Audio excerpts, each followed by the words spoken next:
ምክትል አስተላለቃ ደረጃ መንገሻ እባላለሁ።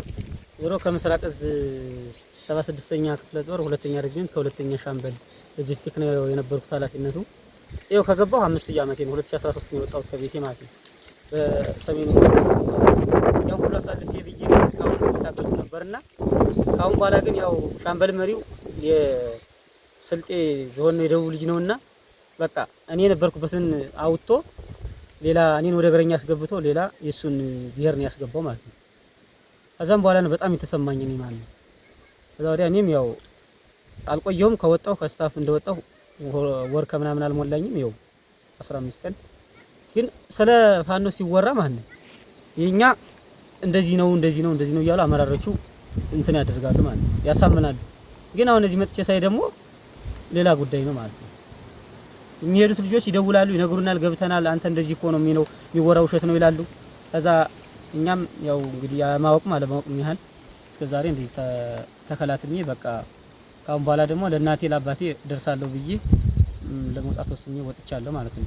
እና እዛ የሚወራው ውሸት ነው፣ እዚህ የሚወራው ሌላ ነው፣ እዛ የሚወራው ግን ሌላ ነው። በቃ እውነት ትክክለኛ ፋኖ አይደለም። እንደዚህ ይገላቸዋል፣ መሳሪያን ተቀብሎ አርዶ ደዝባህ እንዳይታወቅ ሁኔታ እንዳይታወቅ ያደርጋሉ ነው የሚሉት። በቃ ሙሉ እንዳለ ማለት ነው። ሁሌም በስብሰባ የምንሰማው ይሄን ነው። በቃ ሁሌም በስብሰባ ሁሌ አንድ ሰው ሄደ ስብሰባ ነው፣ አንድ ሰው ሄደ ስብሰባ ነው። እና በቃ በጣም ያስጠላል ማለት ነው። እንድትወጣ ከገፋፉ ምክንያቶች መካከል እንግዲህ ስርዓቱ በንጹሃን ላይ የሚያደርሰው ግፍና መከራ አንዱ ሊሆን ይችላል ብዬ ገምታለሁና በንጹሃን ላይ የሚደርሰውን ግፍና መከራ በነበረ ትዝብት መሰረት ገለጸልኝ። አዎ ሁኔታ ተፈጥሮ ወደዚያው ለምሳሌ ወደ ብራዳማ ቀጠና ሲመጣ የሆነ ፋኖ አንድ ጥይት ተኩሶ ይጠፋል። ከዛ የሆነ ወጣት እንደኔ ሲገኝ በለው ነው።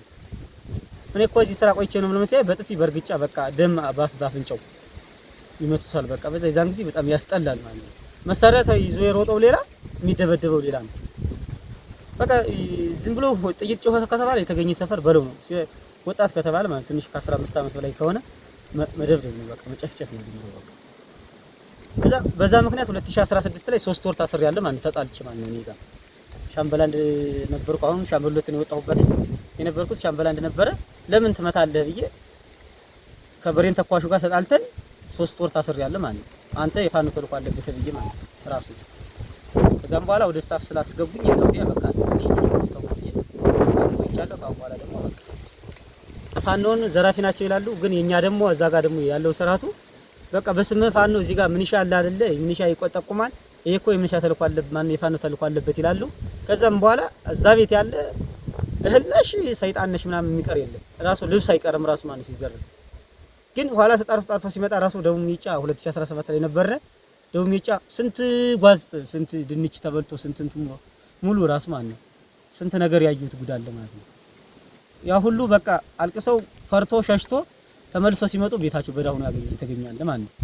ግን አዋጡ እንደገና ተብሎ በክሻችን ከፈሉ ተብሎ በግድ ተከፍለናል ለመምሰል ማለት ነው፣ ለማስመሰል ነው እንጂ ምንም ትክክል እየተሰራ ቢሆን ኑሮ አይደለም ተኩሶ ያመለጠ መከተል ሲችል በስመ ማጣሪያ ሳይደርሰው አይዘረፍም ቤት ማለት ነው። ህጉ የሚለው ሌላ ነው፣ የሚሰራው ሌላ ነው። ስታዩ ማለት ነው ሳይሆን ይላስ ማለት ነው። ህጉ የሚለው ሌላ ነው፣ የሚሰራው ስራ ግን ሌላ ጉዳይ ነው። በጣም ነው የሚያስጠላው ራሱ። ሁሉም ለትክሻ ሁሉም ለበቃ ለእንትን ነው የሚሮጠው ማለት ነው። ለራሱ ነው የሚሮጠው። እዚያም የሚያስጠላ ነው በጣም ሲጀመር ማለት ነው። አጠቃላይ 2017 ላይ ራሱ ከድሬ ከሸለቆ ነበረ የ3 ወር ግዳጅ ተሰጥቷል። ላይ ዘመነ ካሴን ራሱ በእጅ ይዘን ለመንግስት አስረክበን ድሬዳዋ እንገባለን ተባለ። 76ኛ ክፍለ ጦር ምስራቅ እዝ ማለት ነው። ራሱ ግን አመት ነው የተቀመጠው እዛ። ወፍ የለም ራሱ ምንም ነገር የለም። አሁን ዘንድሮም ደግሞ እዚህ ቋሪት ስንገባ 2 ወር ነው ተብሎ ነው የመጣው። ዝም ብሎ ጦሩን ለማሳመን ይሄዳል ልጅ ለማስጨረስ ብቻ ነው የሚጎራው። እዛ ነው የሚጎራው፣ ሌላ ነው የሚሰራው፣ ሌላ ነው። በቃ ምንም ነገር የለም። ጨርሶ አልፋን ነው በየቦታው ወዷል፣ ተበትኗል። ሌባው ነው የቀረ ነው የሚባለው ማለት ስብሰባ ላይ ሌባ ብቻው ነው የቀረው። ያያ አይደል በየሸጡ እየገባ ነው የሮጠ ነው ይላሉ። ግን ሮጠ ይሄ ግዳጅ ሲወጣ አንድ ነገር አይዙ የሚያልቀው እየቆሰለ የሚመጣው እየሞተ የሚመጣው እየተሰዋ የሚመጣው ይዳል። ያው እስከዛሬ ቆየሁት እኔ ፈጣሪ ይመስገን ስታፍ ስለነበርኩ ነው ማለት ነው ባጭሩ ስነግራችሁ። እና ስለዚህ ከዛ የሚወራው ወሬ ሌላ ጉዳይ ነው። ሌላ ነው። በቃ ጦሩን አሳምኖ በቃ እንትን ለማድረግ ብቻ ነው፣ ለማስጨረስ ብቻ ነው እየተወራ ያለው።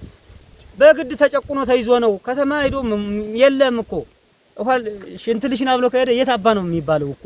ዋ ተጨቁኖ በግድ እኮ ነው ተይዞ ያለ። ተጨቁኖ ተይዞ ያለ በግድ ነው እየታገለ ያለው ማለት ነው። እኔ በግድ መያዙን ያየሁት አሁን በስታፍ ቆይቼ በሆነ ምክንያት ተጣልተን እግረኛ ከገባው በኋላ ነው ማለት ነው። የሆነ እንደዚህ ጥፍ ካልኩ የት ነህ አዚህ ነው የት ነህ ነው በሰከንድ ማለት ነው። የወደቡም የአማራም በለው መውጣት ነው የሚፈልገው ሁሉ። የሰራዊቱ እምነት በትክክልም ኢትዮጵያን ያድናል የሚል እምነት አለህ ካንተ ጀምሮ? አረ እኔ እየተሰራ ያለው አያድንም ነው እያልኩ ያለው እኮ ነው። ሰራዊቱም አቋሙን በዚያው አጋጣሚ የተማርነው ሌላ ነው፣ እዚህ ጋር ግዳጅ ላይ የሚፈጸመው ሌላ ነው። አጭሩ አባሉ የሚሰራው ሌላ ነው። በቃ አጭሩ ህጉ ሌላ ነው፣ የሚሰራው ስራ ሌላ ነው። ጭራሽ አይገናኝ። ሰማይና ምድር ነው የሚሰራው ስራ። አንዲት ድሀ አረቂ ሽጣ ልታድር 10 ብር ሰብስባ ለምን ትሸጫለች ተብላ በጥፊ በርግጫ እየተመታች እኮ ነው። ለምን ጦሩን ከፈለገ ጦሩን እንደፈለገ አርጓ ይመራል። እንዴት የድሀ ልጅ እንዴት ትመታለች? 10 ብር አገኛለሁ ብላ እኮ ነው ከወለጋ ተፈናቅላ መታ እዚህ ቁጭ ብላ ከሀገሬ ላይ ብላ እየሰራች ያለ። በጣም ያስመረረኝ ይሄ ነው። በጣም ማለት ያናደደኝ ማለት ዘሮ የኔ ጓደኞች ሙሉ ሄደዋል። 2-3 ነው የቀሩት። ግን ያው ሁኔታውን ተረድተው እያዩ ነው የሚሰራውን ስራ ወደ ቦታቸው ቢመለሱ እንደኔ ደስተኛ ነው። እኔ ካሁን በኋላ ፈጣሪ ይመስገን ከእናቴ ቤት እንደገባው ነው የማየው ማለት ነው። ከወጣው 3 ቀኔ ነው።